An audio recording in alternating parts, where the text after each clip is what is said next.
Hi நண்பர்களே, நலம் 360 சேனலுக்கு உங்களை அன்போடு வரவேற்கிறேன். இன்னைக்கு நம்ம வீடியோவில் எதை பற்றி பேச போகிறோன்னா, மீன் சாப்பிட்றதால கிடைக்கிற ஆரோக்கிய நன்மைகள் என்னென்ன, அதே சமயம் சிலருக்கு ஏற்படுற பக்க விளைவுகள் என்னென்னன்றதை பற்றி விரிவாக தெரிஞ்சுக்க போகிறோம். நம்ம தமிழ்நாட்டில் மீன் அப்படின்னு சொன்னாலே எல்லாருக்கும் ஒரு உவகை தாங்க. கடல் மீனும் நதியில் கிடைக்கிற மீனும் எல்லாத்துக்கும் தனித்தனி சுவை. ஆனால் இந்த மீன் நம்ம உடலுக்கு என்ன மாதிரியான நன்மை தருது, எவ்வளோ அளவுக்கு சாப்பிடணும், யாரெல்லாம் சாப்பிடணுன்றதை பற்றி பெருசாக யாருக்குமே விழிப்புணர்வு கிடையாது. இதெல்லாத்த பற்றி தான் இன்றைக்கி நம்ம விரிவாக தெரிஞ்சுக்க போகிறோம். அதுக்கு முன்னாடி நலம் 360 சேனலை சப்ஸ்கிரைப் பண்ணாதவங்க சப்ஸ்கிரைப் பண்ணிக்கோங்க. மறக்காமல் பக்கத்தில் இருக்க பெல்லைக்கானை ப்ரெஸ் பண்ணிக்கோங்க. வாங்க வீடியோக்குள்ளே போகலாம். ஃபர்ஸ்ட் இந்த மீனோட வகைகளை பற்றி பார்க்கலாம். முதல்ல மீன் அப்படின்னு சொன்னாலே ஒரு வகை கிடையாது, அது 3 பிரிவில் இருக்குங்க.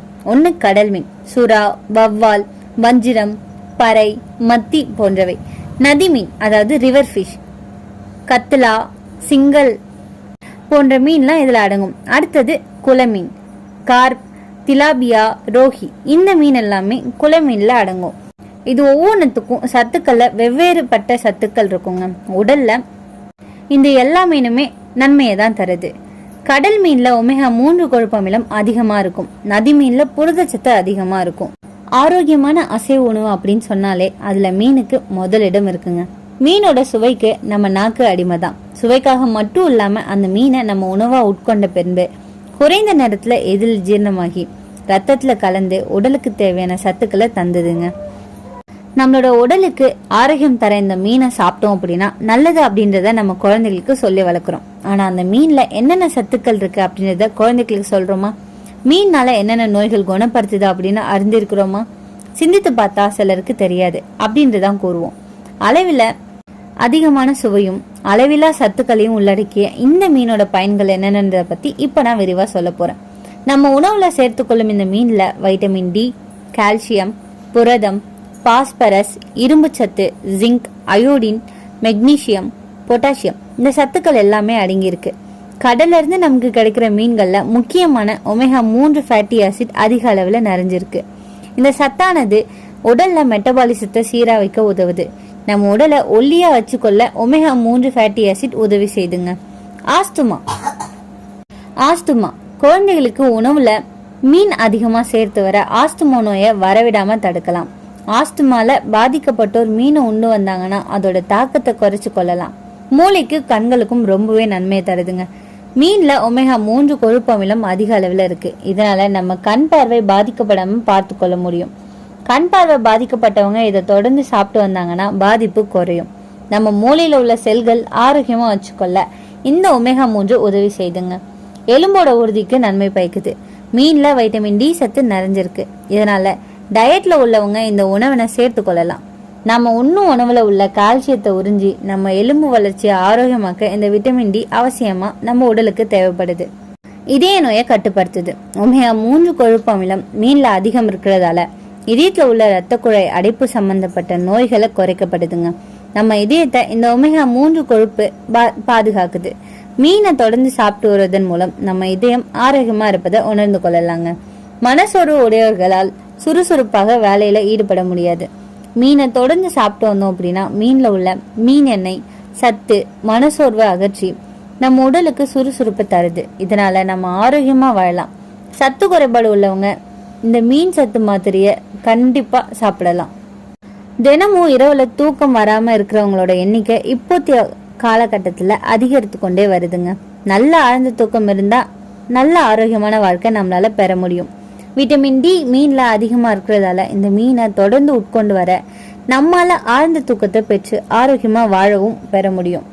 முடக்குவாதம் சரி பண்ண முடியும். நம்ம மூட்டுக்கள்ல ஏற்படுற வீக்கத்தை முடக்குவாதம் அப்படின்னு சொல்றோம். மூட்டு வலி உள்ளவங்க, மூட்டுல வீக்கம் உள்ளவங்க, மூட்டு சம்பந்த பிரச்சனை இருக்கிறவங்க எதுவா இருந்தாலுமே மீனை தொடர்ந்து சாப்பிட்டு வந்தாங்க அப்படின்னா அது விரைவில் குறைந்து நன்மையை தருது. நீரிழிவு நோய் உள்ளவங்க மீனை தொடர்ந்து சாப்பிட்டு வந்தா இந்த நோய் தடுக்கப்படுது அப்படின்னு ஒரு ஆய்வு கூறுதுங்க. இதனால ரத்தத்துல உள்ள சர்க்கரை அளவு சீராக்க பயன்படுது. கர்ப்பிணி பெண்களுக்கு ரொம்பவே நல்லதான். தாய்ப்பால் கொடுக்கும் பெண்கள் மீனை தொடர்ந்து சாப்பிட்டு வந்தாங்கன்னா தாய்ப்பால் மூலம் குழந்தைக்கு ஒமேகா 3 ஃபேட்டி ஆசிட் ஆனது தாய்ப்பாலின் மூலம் குழந்தைங்களுக்கு சென்று அவங்களோட பார்வையை சீரா வைக்க உதவியா இருக்கு. தாய்ப்பால் அதிகமா சுரக்கும் தன்மையும் இது உண்டாக்க உதவியா இருக்குங்க. மீன்களை அதிகமா உண்பதால மீனை அதிகமாக உண்பதால பெண்களுக்கு குறப்பிரசவம் ஏற்படுவதற்கான வாய்ப்பு உண்டுங்க. கர்ப்பிணி பெண்கள் மீன்களை ஒரு குறிப்பிட்ட அளவு முறையில் சாப்பிட்டு வர்றது நல்லது. சில மீன்களுக்கு சூடுத்தன்மை அதிகமாக இருக்கும். அந்த மீன்களை எல்லாம் அவங்க முழுமையாக தவிர்க்கிறது நல்லது. மாதம் 2 முறையோ அப்படி இல்லைன்னா 3 முறையோ பத்தியமாக இந்த மீனை எடுத்துக்கிறது நல்லதுங்க. இதன் மூலம் குறப்பிரசவம் ஏற்படுவதை தவிர்க்க முடியும். பளபளப்பான மீனை தொடர்ந்து சாப்பிட்டு வருவதால நம்ம சரும பிரச்சனைகள் குறைந்து சருமம் பொலிவோட காணப்படும். பெண்களுக்கான மாதவிடாய் பிரச்சனை சரி பண்ண முடியுங்க. சில பெண்களுக்கு மாதவிடாய் சமயத்துல குமட்டல், வாந்தி, தலைவலி, மனசோர்வு உள்ளிட்ட பிரச்சனைகள் வருவதற்கு வாய்ப்பு இருக்கு. இந்த பிரச்சனைகள்ல இருந்து பெண்கள் தங்களை காத்துக்கொள்ள மாதவிடாய் ஒரு சமயங்கள்ல மீனை சாப்பிட்டு வருவதால இந்த பிரச்சனைகள் தவிர்க்க முடியும் அப்படின்னு சொல்லப்படுதுங்க. மீன் வகைகள்ல குறிப்பா டூனா, சால்மன், சார்டினஸ், மேக்கரில் போன்ற மீன்கள்ல அதிக அளவுல ஒமேகா 3 நிறைந்திருப்பதால இதனை சாப்பிடுமாறு மருத்துவர்கள் பரிந்துரைக்கிறாங்க. வாரத்துக்கு ஒரு முறை மீனை உண்டு வந்தோம் அப்படின்னா மூளை வளர்ச்சி குறைபாடு உள்ளவங்களுக்கு 10% 15 வரை பிரச்சனைகள் குறையும். தாய்மார்களுக்கு பால் சுரக்கவில்லை அப்படின்னா பால் சுறா குழம்பு வச்சு கொடுப்பாங்க. சுறா மீன்ல கொழுப்பு இல்லை. பெண் சுறாக்களை வாங்குவது நல்லது. ஆண் சுறா மீனை அவ்வளவு சுலபமா வேக வச்சு சாப்பிட முடியாது. குழந்தைகளுக்கு பாலூட்டும் தாய்மார்கள் நெத்திலி மீனை உண்ணக்கூடாது. அதுல இருக்கிற சிறிய முட்கள் நேரடியா பால்ல கலந்து குழந்தைகளுக்கு வயிற்று உபாதைகளை ஏற்படுத்தும் அப்படின்னு கூறுவாங்க. கடல்ல இருந்து கிடைக்கப்படுற சங்கு, சிப்பி, ஆலி போன்ற மீன் வகைகள் மனிதனுக்கு வரக்கூடிய மூலவியாதி வரவிடாம தடுக்குது. மூலவியாதி உள்ளவங்களுக்கு அந்த நோயை குணப்படுத்தும் வழிவகுக்குது. அவ்வளவு குளிர்ச்சி தன்மை உடையதுதான் அந்த மீன்கள். மீன்ல இருக்கிற ஒமேகா 3 கொழுப்பு அமிலம் இதயத்தோட செயல்பாட்டை பாதுகாக்கும், இதய கோளாறுகளை தடுக்கும். வாரம் ஒரு முறை மீன் சாப்பிட்டீங்க அப்படின்னா இதய நோய் அபாயம் 30% வரை குறையும் அப்படின்னு பல ஆய்வுகள் சொல்லுதுங்க. மீன்ல DHA, EPA என்ற சத்துக்கள் உண்டு. இது நம்ம மூளைக்கு உணவா வேலை செய்யுது. சிறு வயதுல குழந்தைகள் மீன் சாப்பிட்டா நினைவாற்றல், கான்சென்ட்ரேஷன் அதிகரிக்கும். மூத்தவர்களுக்கு அல்சைமர்ஸ் போன்ற நினைவிழப்பு நோய்கள் வராம காக்கும். ஒமேகா 3 வைட்டமின் A மற்றும் வைட்டமின் D நிறைஞ்சிருக்கிறதால கண் பார்வை தெளிவாக இருக்கும். சிறிய வயதுல இருந்து வாரம் ஒரு முறை மீன் சாப்பிட்டோம்னா கண் பிரச்சனை குறையும். மீன்ல உள்ள கொழுப்பு அமிலங்கள் தோலை ஈரப்பதமா வச்சுக்கொள்ளும். முடி கொட்டுதல் குறையும். தழும்புகள் இல்லாம பிரகாசமாக முகம் ஜொலிக்கும். மூட்டு வலி, அழற்சி குறையும். ஆர்த்ரைட்டிஸ், மூட்டு வலி உடையவங்களுக்கு மீன் ஒரு இயற்கை மருந்துன்னு கூட சொல்லலாம். ஒமேகா 3 அழற்சியை குறைக்கும், ஆன்டி இன்ஃபிளமேட்டரி தன்மை உடையது. கர்ப்பிணிகள் சிறிய அளவுல எடுத்துக்கொள்றது நல்லதுங்க. குழந்தையோட மூளை வளர்ச்சி சிறப்பாகும். ஆனா அதிக அளவு கடல் மீன் தவிர்க்கிறது நல்லது. புரதச்சத்து நிறைஞ்சது மீன் லீன் புரோட்டீன் சோர்ஸ் அப்படின்னு சொல்லலாம். உடல் வளர்ச்சிக்கு, தசைகள் வலிமையாக இருக்க இதை விட சிறந்த உணவு எதுவுமே இருக்காதுங்க. ஜிம்முக்கு போறவங்க புரோட்டீன் சப்ளிமெண்ட் வாங்குறதுக்கு பதிலா மீன் சாப்பிட்டா போதுமானது. இப்போ நன்மை பார்த்தாச்சு. ஆனா சிலருக்கு மீன் சில சமயங்கள்ல பிரச்சனைகளை தரும்.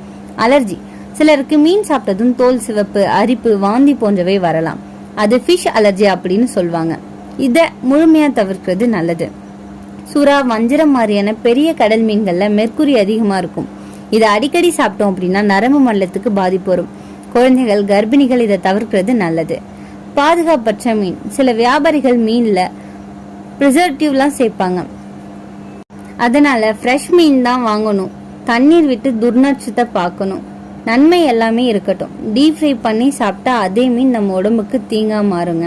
அதிக எண்ணெய் சத்து கொலஸ்ட்ராலை அதிகரிக்கும். அதனால கிரில், ஸ்டீம், கறி மாதிரியான ஹெல்த்தி குக்கிங் ஸ்டைல தான் நம்ம பின்பற்றணும். அதுதான் சிறந்ததும் கூட. மீன் ஒரு இயற்கை மருத்துவம் மாதிரி. அளவுக்கு உடம்புக்கு நல்லது, அளவுக்கு மீறினா தீங்கு. வாரம் 2 முறை மீன் சாப்பிடலாம். ஆனா வகை, குக்கிங் ஸ்டைல், ஃப்ரெஷ்னஸ் இது 3மே முக்கியம். அதனால மீன் சாப்பிடணும், ஆனா புத்திசாலித்தனமா சாப்பிடணும். அந்த மாதிரி சாப்பிட்டா உடல் ஆரோக்கியமா, மனம் சந்தோஷமா இருக்கும். இன்னைக்கு நான் சொன்ன விஷயங்கள் எல்லாமே உங்களுக்கு ஹெல்ப்ஃபுல்லா இருக்கும்னு நம்புறேன். இந்த வீடியோ உங்களுக்கு பிடிச்சிருந்துச்சுன்னா லைக் பண்ணுங்க, ஷேர் பண்ணுங்க, மறக்காம நம்ம சேனலை சப்ஸ்கிரைப் பண்ணுங்க. அடுத்த ஒரு அற்புதமான வீடியோல சந்திக்கிறேன்.